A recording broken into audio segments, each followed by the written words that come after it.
जय हिंद प्यारे बच्चों, आपका हार्दिक अभिनंदन है भारतवर्ष क्लासेस में। कैसे हो आप सभी? आशा करता हूँ आप सभी अच्छे होंगे, स्वस्थ होंगे। प्यारे बच्चों, आज हम लोग JCRT कक्षा 4 हिंदी पाठ पुस्तक भाषांजलि में सोने के जूते पाठ के प्रश्न उत्तर को करेंगे। तो यह पाठ आपने पढ़ा होगा। मैं आपको जल्दी से इस पाठ की कहानी को एक बार फिर से समझा देता हूँ। देखिए, एक मोची होता है, वह गांव में जूते बेचा करता है। अब गांव के लोग ज़्यादातर जूते नहीं पहनते हैं, खाली पैर रहते हैं, इधर उधर घूमते रहते हैं। तो उसका जो व्यापार है बच्चों, बहुत ही मंद चलता है। वो परेशान हो जाता है, वह अपनी कमाई से अपना परिवार का गुजारा बसारा भी नहीं कर पाता है। तो फिर वह एक दिन क्या होता है, वो पेड़ के नीचे बैठा हुआ होता है।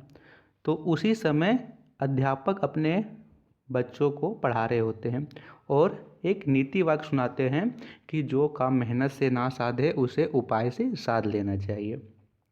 अब मोची भी अपना उपाय लगाता है।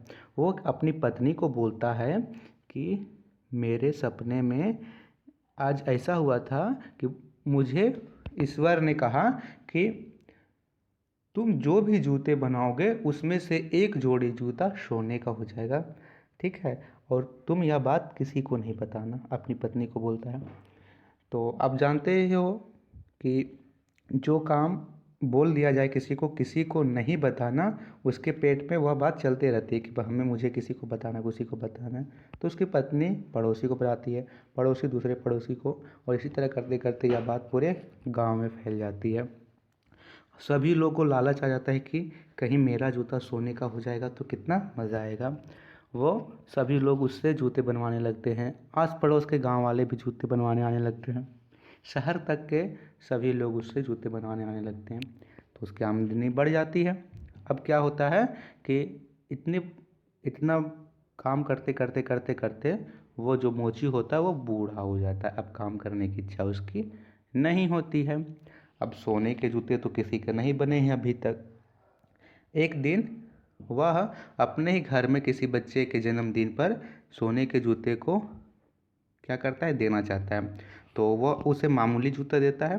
रात में जब सभी लोग सो जाते हैं तो उसके जूते को उठा करके उसके जगह में सोने के जूते दे देता है, और सुबह वो जा करके देखता है कि वो जूते सोने के हैं। सभी लोग देखते हैं तो देखते हैं कि इसकी बात सही है, और इस तरह जो मोची होता है वो जूता बनाने का व्यापार छोड़ देता है। चलिए प्रारंभ करते हैं प्रश्न उत्तर। प्रथम प्रश्न है, मोची अपना पेट भरने लायक भी कमाई ना कर पाता था, इसके क्या कारण थे? तो इसका आंसर होगा क्योंकि गांव के लोग ज़्यादातर खाली पैर रहते थे और जूते चप्पल नहीं पहनते थे, ठीक है? वह गांव में जूते बेचा करता था। गांव में ज़्यादातर लोग खाली पैर इधर उधर घूमते रहते थे।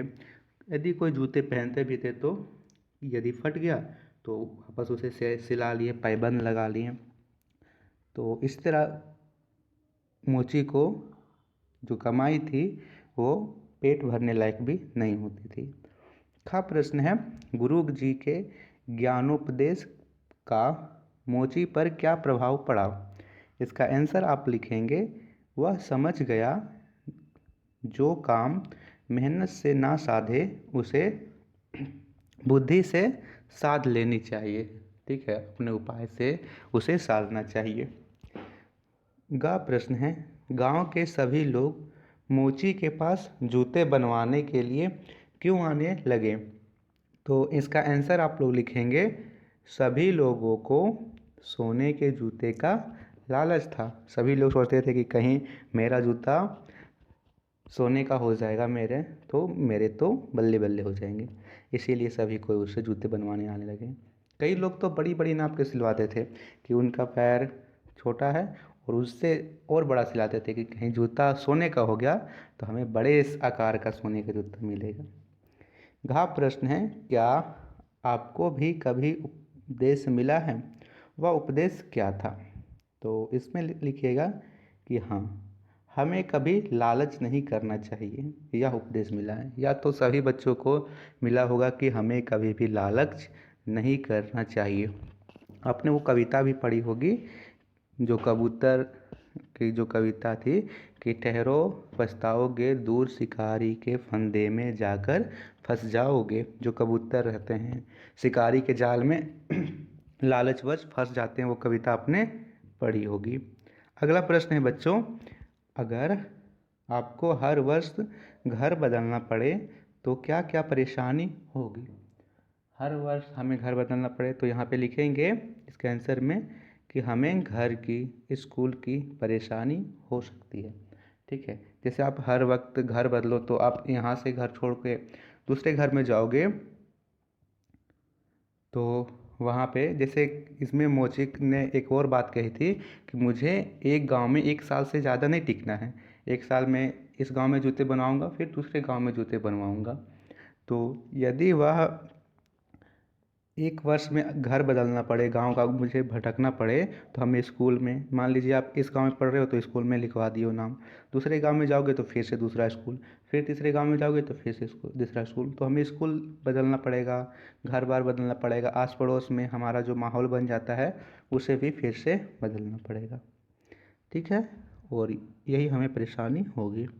अगला प्रश्न है, मोची चप्पल और जूते बनाता है, बताइए ये लोग क्या बनाते हैं। सुनार, सुनार क्या बनाते हैं बच्चों, तो यहाँ लिखिए आभूषण बनाता है।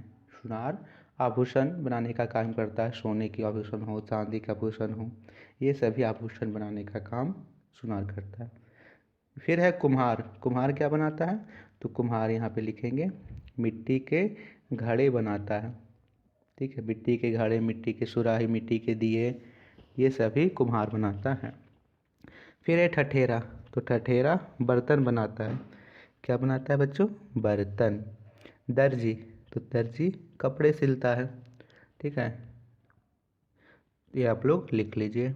अगला क्वेश्चन, जो जूते बनाता है उसे मोची कहते हैं, बताइए इन्हें क्या कहते हैं। जो लोहे का काम करता है उसे क्या कहते हैं, लोहार। ठीक है, जो मिठाइयाँ बनाता है उसे क्या कहते हैं, उसे कहते हैं हलवाई। जो भोजन पकाता है उसे रसोइया। जो लकड़ी का काम करता है उसे बढ़ई।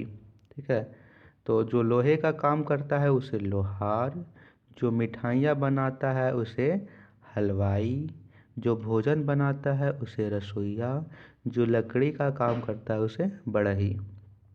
नोट कीजिए।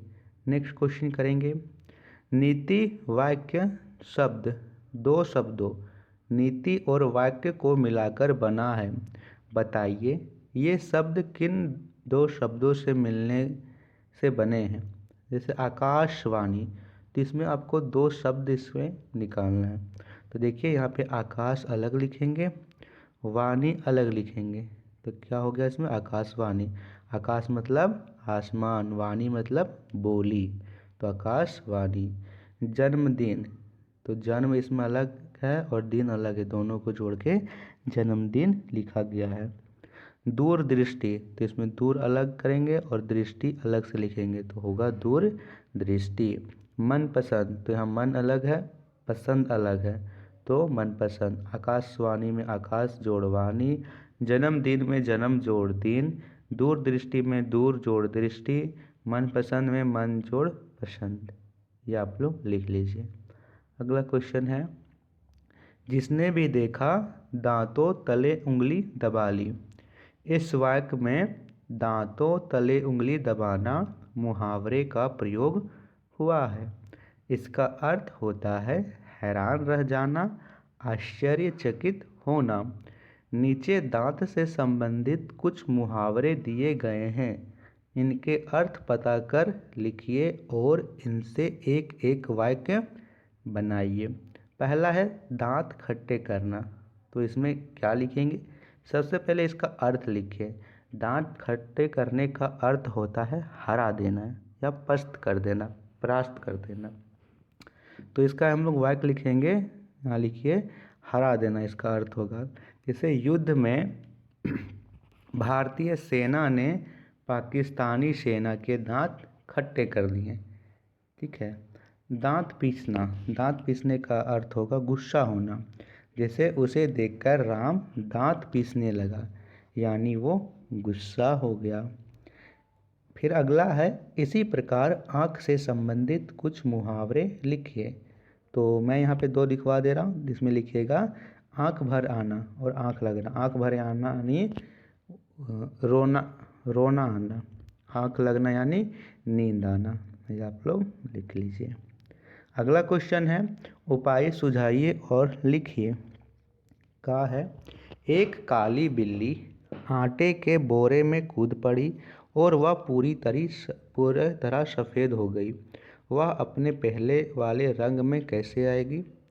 तो क्या करना पड़ेगा, उसे काली बिल्ली को धोना पड़ेगा। उसे अच्छे से धो देंगे, फिर वो सूखने पर अपने पहले जैसे रंग में आ जाएगी।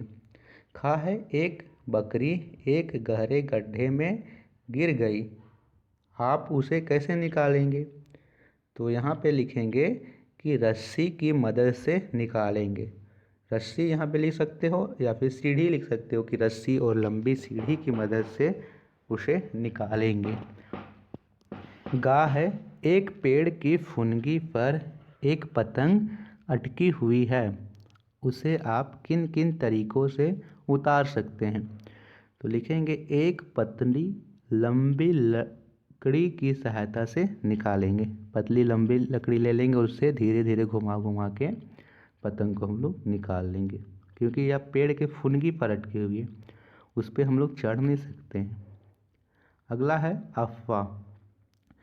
मोची ने बड़ी चतुराई से यह अफवाह उड़ा दी कि उसके द्वारा बनाए गए जूतों का कोई एक जोड़ा सोने का जूता बन जाएगा। इस प्रकार उसने लोगों की लालच का लाभ उठाया। मोची ने सही किया या गलत? आप ऐसा क्यों सोचते हैं? लिखिए।